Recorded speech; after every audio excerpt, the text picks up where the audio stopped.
Good morning.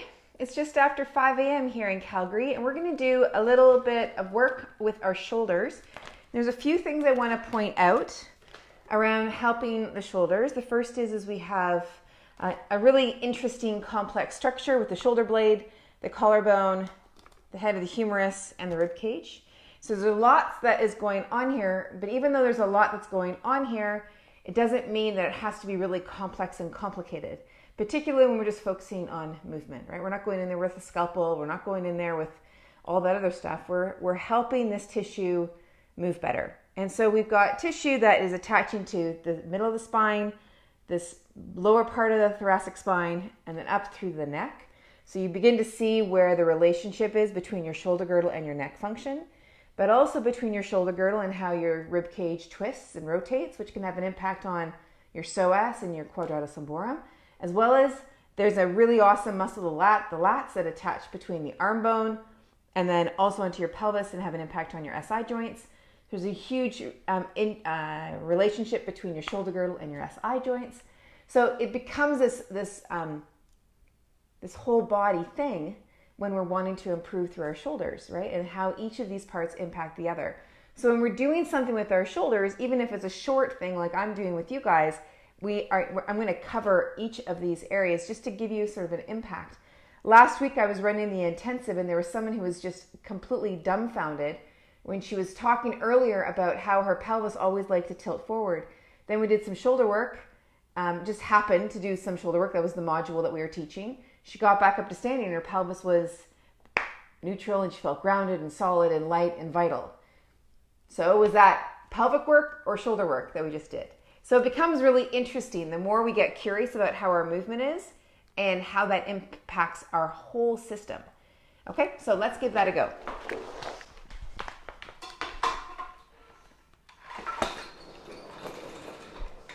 Okay, so we're going to be using a combination of strap and chair, and I've got a doweling here just so you can see something we can do with the doweling, and then we're going to get onto the floor. We're going to use the spinal strip and do a little bit of twisting, okay? So the first one we're going to do is we're going to take our arms to the sky. Now my hands are going to come out of the sky. So I'm just going to show it's going to be like this, and we're going to pull our arms down, okay? That's the way it's going to look. So you'll do this in standing or in sitting. I'm going to do it here, there, so you get the idea, and then we're going to pull the arms in behind, okay? So the idea is as you come down, the elbows you can see are trajectorying toward 9 degrees. Now you might not be able to make it all the way down, right? You might not be able to make it all the way down. You need to pay attention to your ribs. You need to pay attention to the side of your ribs. You need to pay attention to your neck and your pelvis. You need to pay attention to all that to just double check how you are doing. So we're not doing a banana this way.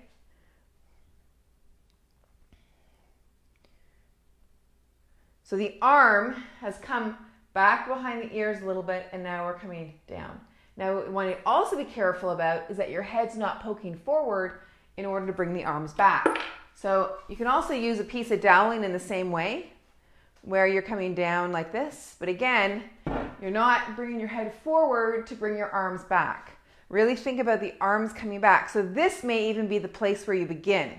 Like right through here is just bringing the arms back, and then the furthest you'd come is in line with your eyes. Yeah. If you want, you can stay here. You can bring them up a little bit, then you can come down. Good. All right, and then let that go. Perfect. So then from there, we're going to take the arms overhead. Now we're going to use a strap. We're just going to circle them around like this. You can straighten the arms if you would like.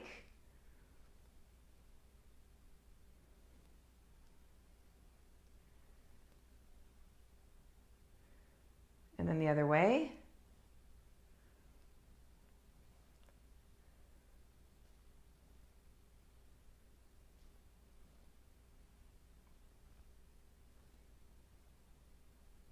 Okay, and then let that come down. Right now, let's bring one arm across your body. You can always rest the hand on your shoulder. Other hand comes to the elbow and gently bring that arm across. Now the idea here is we don't want this to happen with the shoulder or this to happen or this to happen. It's the arm bone, the trajectory of movement, the articulated joint is that. The arm's coming across your body. And then you're going to rotate that arm bone in the shoulder socket.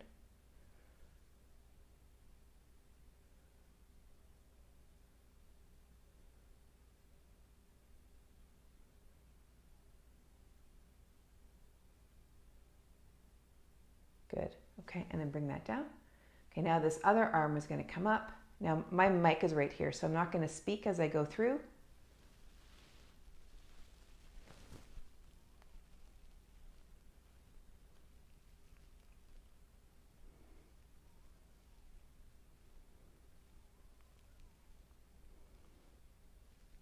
Okay. Now from here, let's just take the shoulders up, roll them back, and then down. So pay attention.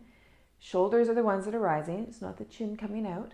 And then as you bring the arms back, you're not choo-choo training your arms. The arms follow the blades. So the blades are retracting and then down.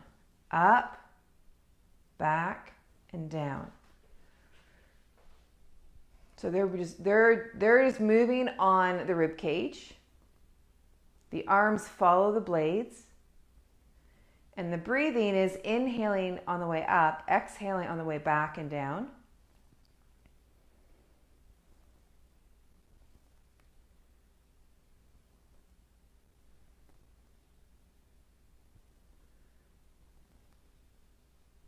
Okay, and then let that go. Okay, now we bring into the chair. Now with the chair, we're going to take one foot up onto it, like so. And then we're going to move our body into a twist. And with this arm here, this is the opposite arm to this leg, I'm going to reach that arm forward. Right? I'm going to protract the shoulder blade, retract the shoulder blade.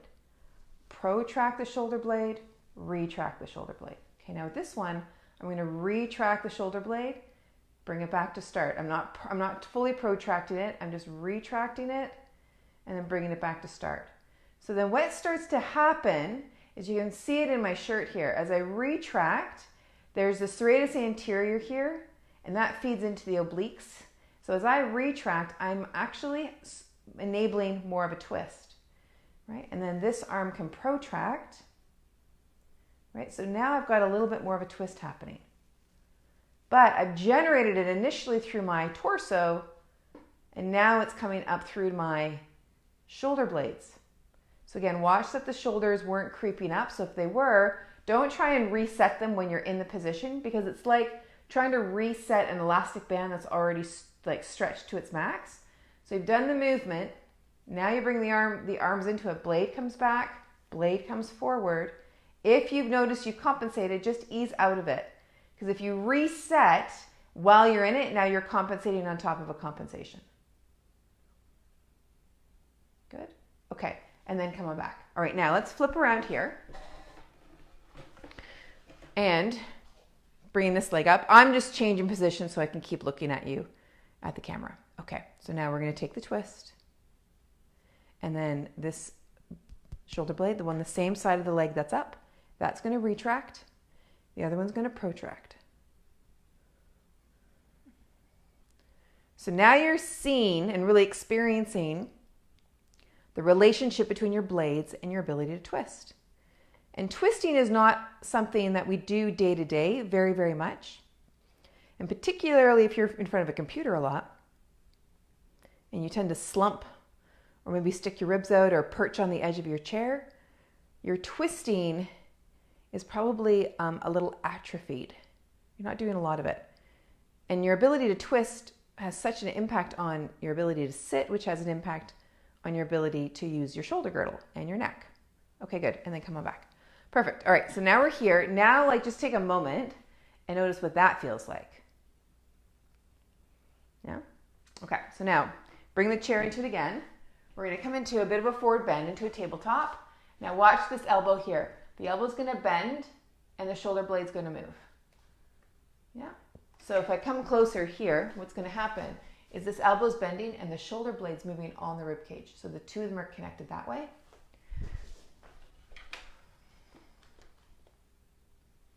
Okay, and then the other side.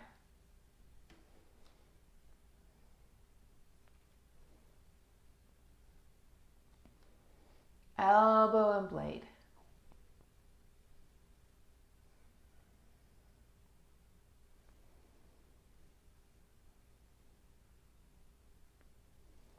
Good. Okay, perfect. All right, let's start to find our way down to the floor. Now you can use a rolled mat for this next bit. I've got what I call a spinal strip, which I fold in half, and I'm going to place right opposite the bottom of my breastbone. And for women, it's right at about the bra strap. And so you can place your rolled mat. You can also use a pool noodle or a rolled up blanket or a towel. I wouldn't use a bolster, that's a bit too thick. And then you place that right at opposite the breastbone area and then lie on back. And one thing I forgot to mention is to have your strap handy. If you can't reach it though, don't worry, I'll give you a different instruction. That was my oopsies. Okay, so we're gonna first just lie back here. So we're in a little bit of an extension through the spine, and if you find that being on here, you need a little bit of extra support to put underneath your hips, just because this might be too big of a movement. And if it's still not comfortable with something underneath your hips, then just come off of the position. Okay. So just let yourself settle in here, whether you're on your back or whether you're on the strip, and feel where your blades are in space in your shoulder joint.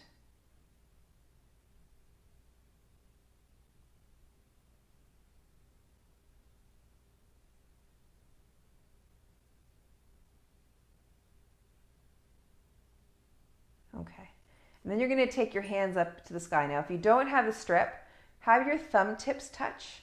So if you're looking at your finger, your index finger and your thumb, you've got a backward L on one side and then a forward L on the other side. To have those two tips of thumb tips come together, and then you'll see you've got a bottom of a rectangle. Or if you have a strap, hold on to the strap. The key for me on this one is just to keep your hands connected. And now start to move your arms over your head. And you're moving into flexion. The articulating joint is your arm bone in the shoulder socket.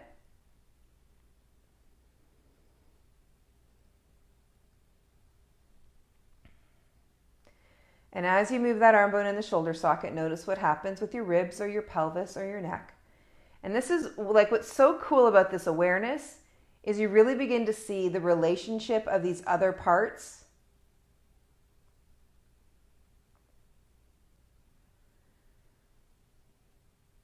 to how your shoulder girdle functions, and then how your shoulder girdle functions, begin to recognize its relationship to the other parts.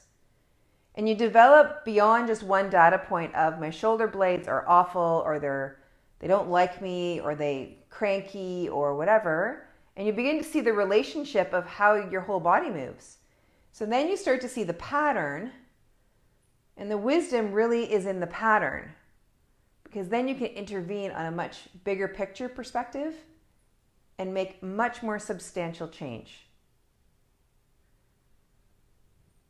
Good job. Okay, and then let that go.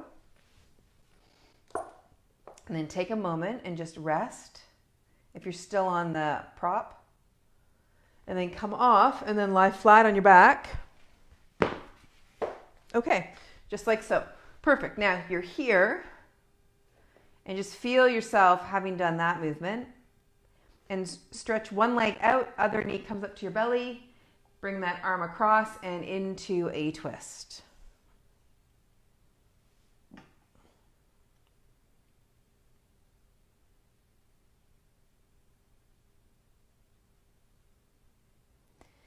Keep your shoulder girdle on the floor. And then let that untwist. Very good. And then the other side.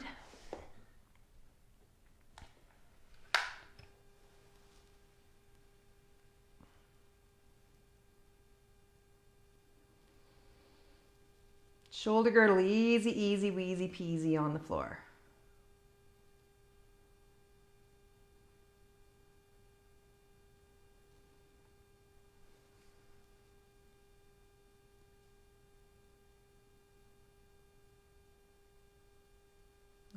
and then come on back.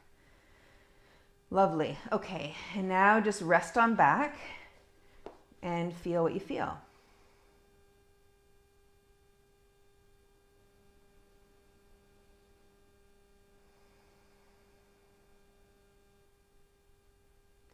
Feel the movement through your blade that you just did.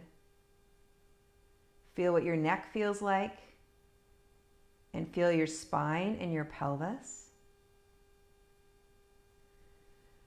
And then slowly begin to move. If you'd like to, you can begin to move coming up into a seated position and bringing something underneath your hips. You can also come up onto your chair. And now you're here, and just now notice how you're sitting, right? And where your shoulder blades are. So bring those shoulders up and then blades back and then down.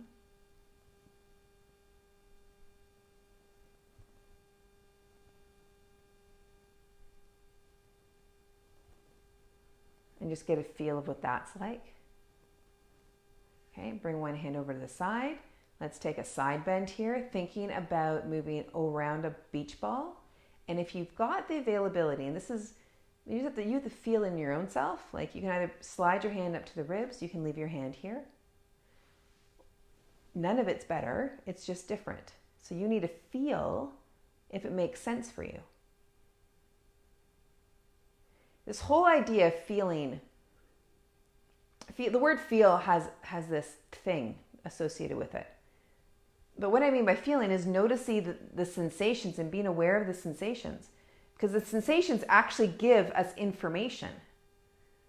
Right? They're the language of our body communicating to us about whether we need to push or relax or rest or eat. And so they provide really, really great information. And now your ego initially might not like what it's hearing, because it wants to live in the land of fantasy about what you're capable of in this current moment. But as you really pay attention to those lights, you really begin to develop this dashboard of really understanding where your energy levels are at and how you can utilize them and when your body needs some support. Okay, now be here. Now let's start to roll them again.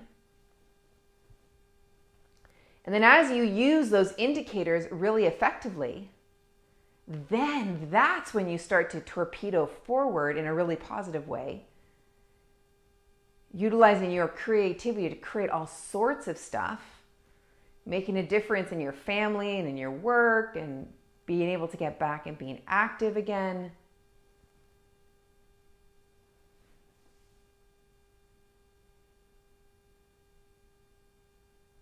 But you need to feel. You need to perceive this body of yours and what the sensation is actually telling you.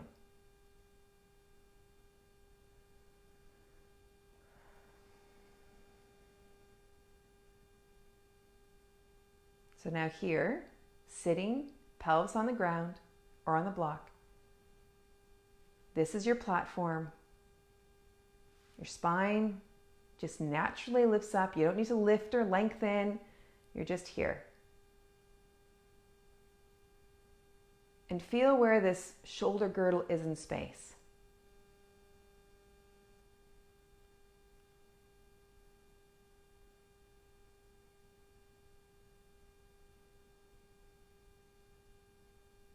And as you go about the next pieces of your day, just pay attention to where the shoulder girdle goes. Does it come forward?